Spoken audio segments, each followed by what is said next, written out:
A gente vive num mundo de autorizações, né? Deixamos o carro com o mecânico, assinamos uma papelada no médico, votamos num político. A gente concede a essas pessoas uma autoridade que a gente chama de formal para agir em nosso nome. Parece simples, super direto, mas a nossa análise de hoje, ela parte de uma premissa um pouco mais provocadora, baseada nos conceitos de Ronald Heifetz.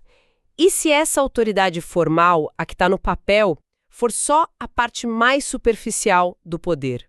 E se a força que realmente move as coisas for invisível, concedida não por um contrato, mas por confiança? Pois é, a fonte que a gente está analisando hoje argumenta exatamente isso.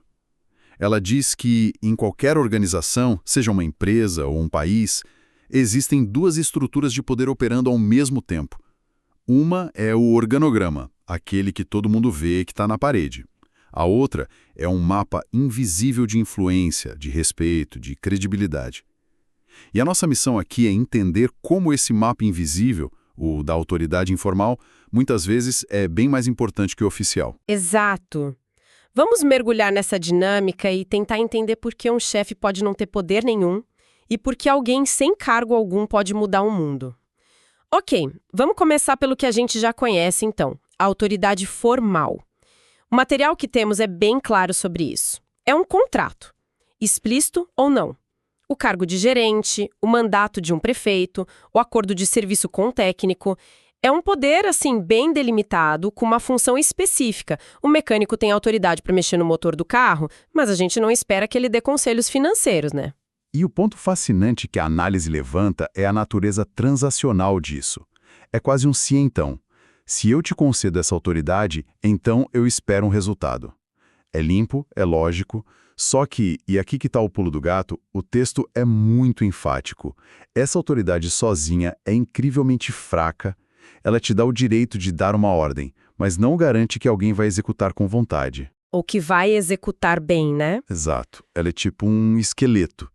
Falta carne, faltam os músculos para fazer o corpo se mover de verdade. Certo. A autoridade formal é o contrato.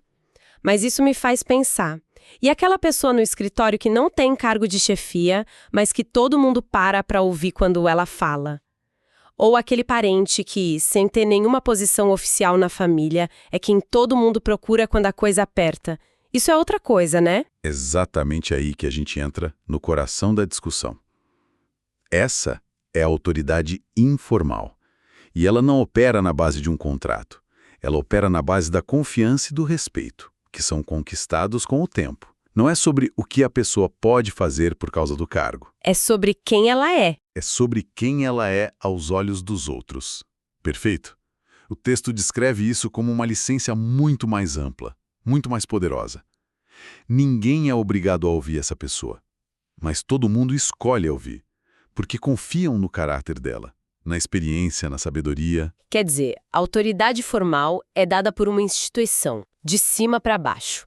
A informal é concedida pelas pessoas, de baixo para cima. Perfeito. E é por isso que ela é mais resiliente, sabe? Um cargo pode ser perdido da noite para o dia. A confiança, uma vez que foi construída de forma sólida, é muito mais difícil de abalar. Os exemplos do dia a dia são os melhores para isso. A gente pede conselho para um amigo. Segue a orientação de um líder comunitário. Ouve a opinião de um colega mais experiente. Nenhum deles tem um cargo para isso. Fomos nós que demos a eles essa autoridade. O poder deles é real, mas não está em nenhum documento. Peraí, mas se a gente leva essa lógica ao extremo, você está me dizendo que um presidente de uma multinacional, com toda a autoridade formal do mundo, pode ser, na prática, só uma figura decorativa se a equipe não comprar a ideia dele? Isso parece um pouco radical. Não só parece, como é a realidade em muitos lugares. O texto sugere que, em muitas organizações, o organograma formal é quase uma ficção. O poder real, ele flui por essa rede invisível de confiança. E quem não entende isso está, na prática, operando às cegas. Mesmo que ocupe a sala da presidência. Mesmo que ocupe a sala da presidência. A maioria das figuras de autoridade formal depende desesperadamente da autoridade informal que consegue obter. Dos seus colegas, sejam superiores, pares ou, e aqui é o ponto-chave, principalmente dos subordinados. Então o cargo te coloca na sala de reuniões, mas é a autoridade informal que determina se a sua voz tem peso ou se é só um ruído de fundo. Exatamente. O poder formal te dá as ferramentas, o orçamento, a equipe. Mas é o poder informal que faz com que as pessoas queiram te ajudar a usar essas ferramentas. É o que faz alguém compartilhar aquela informação crucial que não estava no relatório, sabe? Sim. Ou fazer um esforço extra no fim de semana, não porque o chefe mandou, mas porque acreditam no projeto e na pessoa que está liderando. Sem isso, a autoridade formal se esvazia, vira só burocracia. Eu sempre penso na imagem de ter a chave mestra do prédio. Isso é a autoridade formal. Ela abre a porta da frente e te dá acesso. Mas se ninguém quiser abrir as portas internas para você, te contar o que acontece em cada sala, essa chave mestra perde quase todo o valor. Você tá dentro, mas tá sozinho. É uma boa imagem, mas ela tem um limite, porque a chave mestra implica um direito legal de entrar. A autoridade informal é ainda mais frágil e, ao mesmo tempo, mais poderosa. É como se cada pessoa te desse uma cópia da chave da sua própria sala, voluntariamente. Ah, boa. E a parte mais importante é que ela pode pegar essa chave de volta a qualquer momento. Um passo em falso, uma quebra de confiança, uma promessa não cumprida. E pronto. E pronto. Aquela porta se fecha. Nossa, isso é crucial. A autoridade informal precisa ser mantida, nutrida, não é um direito adquirido. De jeito nenhum. É um crédito que se renova a cada interação. Ok, até agora parece que a autoridade informal é sempre a coisa boa, né? A liderança autêntica, a força do bem. Mas ela tem um lado sombrio. Existe um perigo nesse poder invisível. Com certeza. E esse é um ponto que a análise aprofunda de uma forma muito inteligente. A autoridade informal não é inerentemente boa ou má. É uma ferramenta de poder. Um líder informal que é super respeitado pode ser a maior força de resistência a uma mudança necessária na empresa. Faz sentido. Pensa naquele funcionário antigo que todo mundo adora. Se ele disser, olha, esse novo sistema não vai funcionar, ele pode afundar o projeto. Antes mesmo de começar. Antes mesmo de começar. E não com base em dados, mas na sua imensa credibilidade. Faz todo sentido. Ele pode criar um foco de resistência que a liderança formal simplesmente não consegue quebrar. Exato.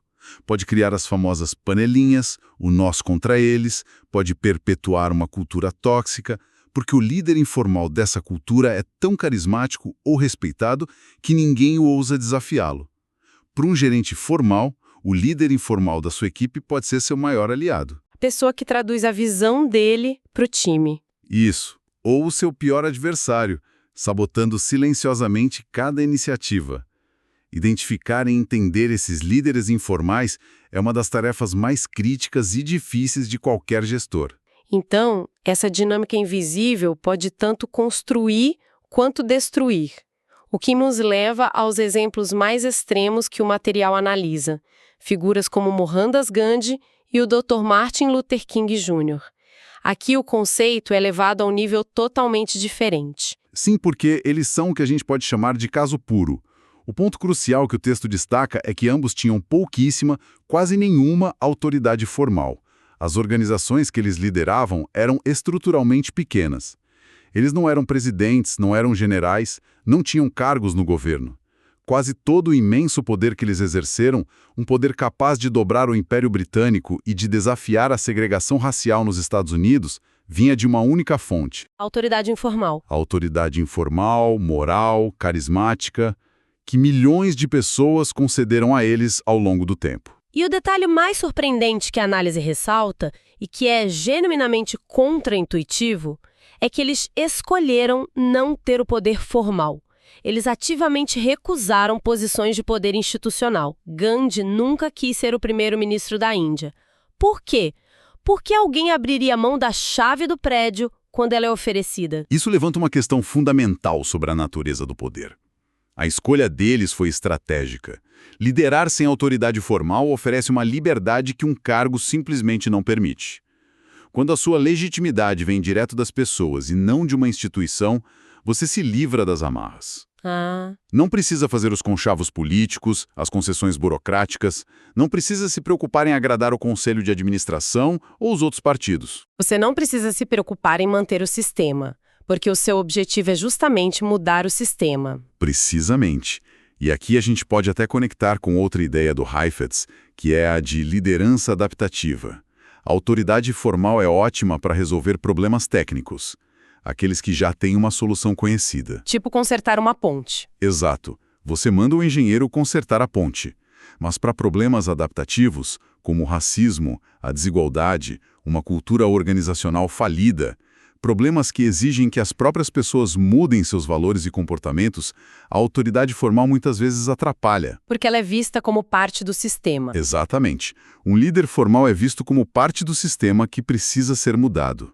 Gandhi e King, ao operarem de fora, podiam desafiar o status quo de uma forma que ninguém de dentro poderia. A liberdade deles era a sua maior arma. Então, o que fica dessa análise é que o poder visível, aquele dos crachás e dos organogramas, é só a ponta do iceberg. O verdadeiro jogo, a verdadeira dinâmica de influência, acontece debaixo d'água, nas correntes de confiança, de respeito e credibilidade, que formam essa rede invisível de autoridade informal.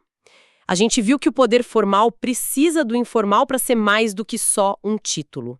E vimos que o poder informal, na sua forma mais pura, pode de fato mover montanhas. Exato.